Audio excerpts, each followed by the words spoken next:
Hi everyone, we are Team Voluntary Cooperation.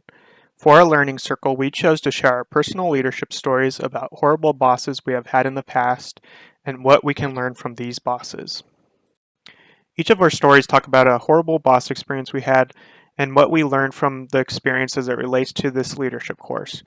To create a learning experience, we have each selected a chapter out of Leadership Theory and Practice to pair with our own personal stories.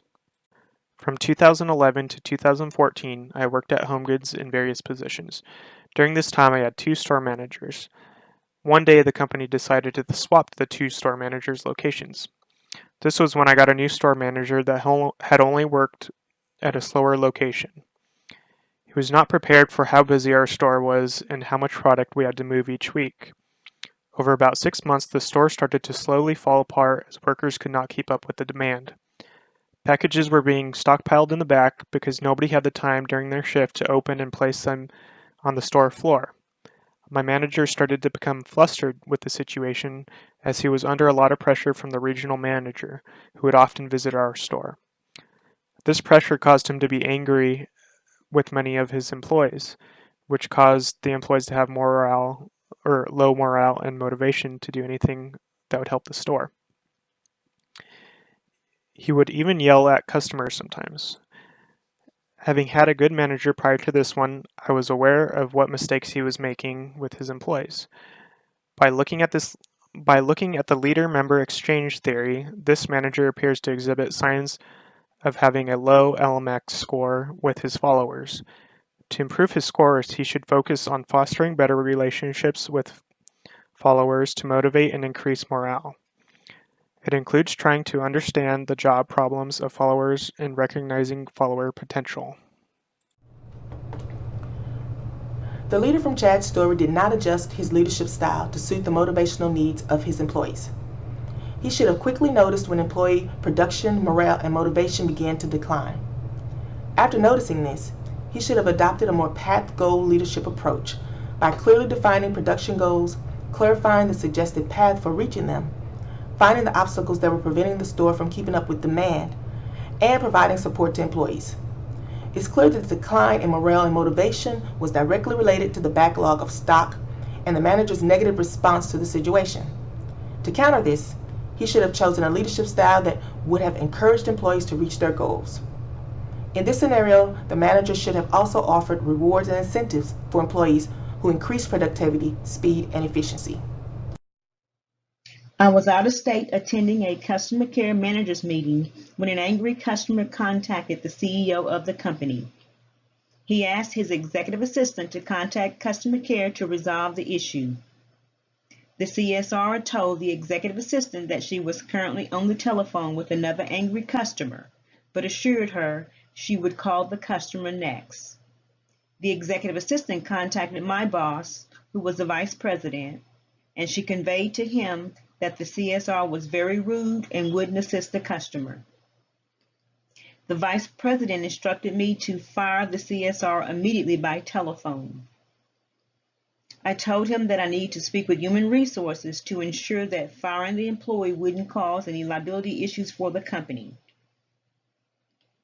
When I returned to Texas, I spoke with the CSR, and her story was slightly different from the executive assistant.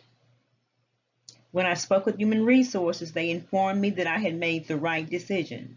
So I contacted my boss to let them know what human resources instructed me to do. What I learned from this experience is ethical behavior is showing respect for critical moral principles such as honesty, fairness, equality, dignity, diversity, and individual right. It emphasizes the importance of ethics in decision making and highlights the positive impact of the servant leadership style. It is holding strong ethical standards, including being open, honest, and fair with followers. Servant leaders do not compromise their moral principles in order to achieve success. The VP in the story did not display any authentic leadership, and if he would have, it would have been a much different scenario. The leader displayed no compassion, consistency, or connectedness with his own employees. His values were skewed towards the side of the customer, maybe towards profits or whatever else, but it was not towards being a leader to his employees first. The leader should develop a sense of heart and consistency with his employees instead of jumping to conclusions and immediately trying to fire an employee before learning all the facts.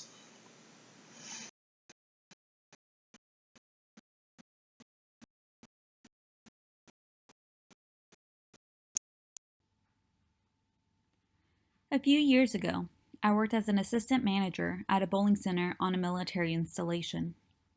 At one point, we had an opening for a recreational assistant position. This position included extra responsibilities such as supervision of recreational aids, running of leagues, opening closing of the facility, and the preparation of deposits. The manager directed me to open the position at $8.63 an hour, which I thought was a bit low based on previous pay rates for the job. I voiced my concerns, but she dismissed them and asked me to open it at that rate anyway. Miranda, one of our qualified recreational aides, decided to apply for the position.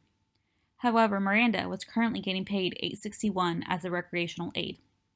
This was the rate we had started her off at when she was hired into the position. I attempted to speak to the manager about increasing her pay, but she was adamant about paying her the advertised rate. The difference in pay between the position was only 2 cents, so I decided to look into our regulations. Our regulations stated that for a promotion, an employee must be paid at least 6% more. I reached out to the manager to confirm that it was, in fact, a promotion. She agreed until I mentioned the requirement for a 6% increase in pay. This is when she changed her mind about it and stated that it was not a promotion. At this point, I reached out to our Human Resource Department to confirm my suspicions of it being a promotion. They agreed and also stated that Miranda had to be paid at least 6% more than her current rate. At this point, the manager was forced to pay Miranda the rate she deserved. This story shows the manager's lack of servant leadership behavior towards her employees. As a leader, she failed to see the situation from Miranda's point of view. She didn't put the needs of her employees first and lacked the empathy needed for servant leadership. The leader from my LE story appears to have a low leader-member exchange score. This leader does not understand the problems and needs of the position that Miranda is applying for. Also, the fact that the manager did not want to pay her subordinate more shows that she could not see the potential in this employee. By acting in this manner, the leader does not foster a good working relationship with her employees. In the future, this leader will have a hard time inspiring her employees to complete any quality work for her. I currently work for a federal government contract firm based out of Alexandria, Virginia. I work alongside a small group of contractors to support their client's Dallas location. Our team coordinates with other regional locations throughout the U.S. Now, a few months ago, I received a call from our project manager based out of Virginia, notifying me that the client had decided to make the position of one of my local team members federal. Being offered a federal position is highly coveted in the world of government contracting. He went on to explain that the client only decided to transfer my coworker's position to federal and not the remaining contract team member positions. Soon after, I got a call from my counterpart, who's located in the San Jose location. She said that she also just received a call from the project manager, and she was livid. She was fearful because of the uncertainty that this change would bring. Now, the project manager didn't provide information on the specifics and extent of and how this would impact our roles.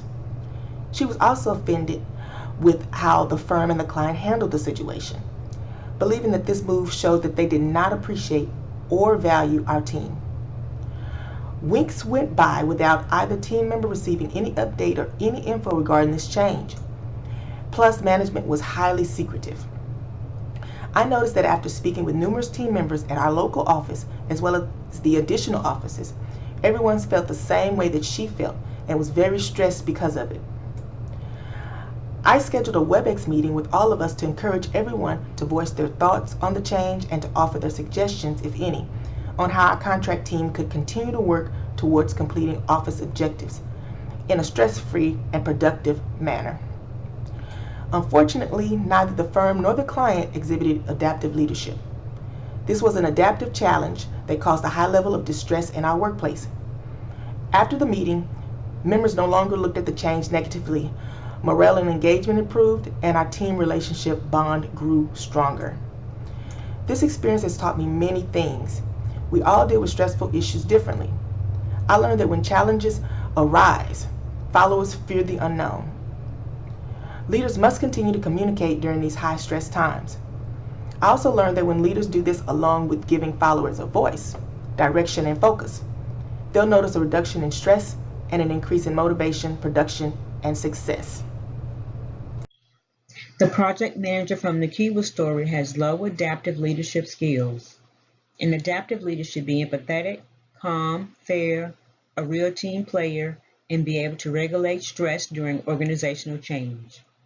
The project manager's behavior caused low morale, high workplace stress, communication issues between leaders and followers. During times of change, leaders should communicate positive and negative change to their team. A follower needs to believe the leader is transparent in all communications within the work environment. The project manager should have scheduled a remote team meeting with all contractors from each regional site to discuss the upcoming organizational changes. He should have encouraged the contractors to discuss their opinion about the situation freely. This would have allowed him to get a new perspective of the workplace morale, stress, and communication issues. Leaders should learn how to handle employees with empathy and understanding, which makes a positive workplace where employees are more likely to stay. My first duty station in the Navy was K-Bay, Hawaii, and my very first leader was the worst leader I've ever worked with. In the first week, he was completely honest, trustworthy. He helped me get settled into my new environment, and he was everything you could ask for in a leader. However, after that week or two, he became the complete opposite, especially in public. In public, he would berate me for anything I did wrong, no matter how minor. And occasionally in private, he would compliment me to try to get my morale up. But it was complete inauthentic leadership. He built my trust those first couple days, weeks, and then he broke that trust completely, and it severed our relationship for the next year or two. He constantly demanded respect, and he never attempted to earn it with his leadership or his technical skills whatsoever. So what I responded with was working with other people any chance I got instead of working with him and learning from him. At the end of the day, we ended up having to be separated after about a year. We had a mediated meeting with another leader, and subsequent training was issued to myself and him. Since he was newly promoted when I arrived, he took a lot of leadership training, and for me, it was more follower training, which was good because I wanted to regain that morale to do my best and succeed in the Navy. The results were from that, just we both succeeded in new environments being separated. So sometimes we do need that reset and that retraining to get our mind right and for us to succeed. The leader from Ben's story did not possess all three skills needed to be an effective leader. This new leader lacked the human skills needed, and thereby did not provide an atmosphere that was trusting, comfortable, or secure for its followers. The leader in this position should have been able to adapt to the situation. Instead of belittling Ben to others, the leader should have spoken to Ben face to face to discuss any potential issues he may have observed. In the military, a more supportive approach that included two-way communication to show the emotional and social support of his team would have been more acceptable. Then, based on the needs of the subordinates, the leader could have adopted a more supportive style that fit their needs. Unity between squadrons is essential when in the military. To build team cohesion between the leader and the subordinates, they could engage in team-building exercises. These exercises can help form a bond and build trust between one another. Such activities can lead to the improvement of morale, collaboration, communication, respect, and trust between teammates. In conclusion, much can be learned from a horrible boss. As a follower, it is important to learn from past leaders so that in the future one can become a good leader themselves. By using the strategies found within leadership theory and practice and analyzing our horrible boss stories, we were able to come up with solutions on how these situations should be handled. Hopefully, in the future, we can all become a great boss by learning from our past bosses.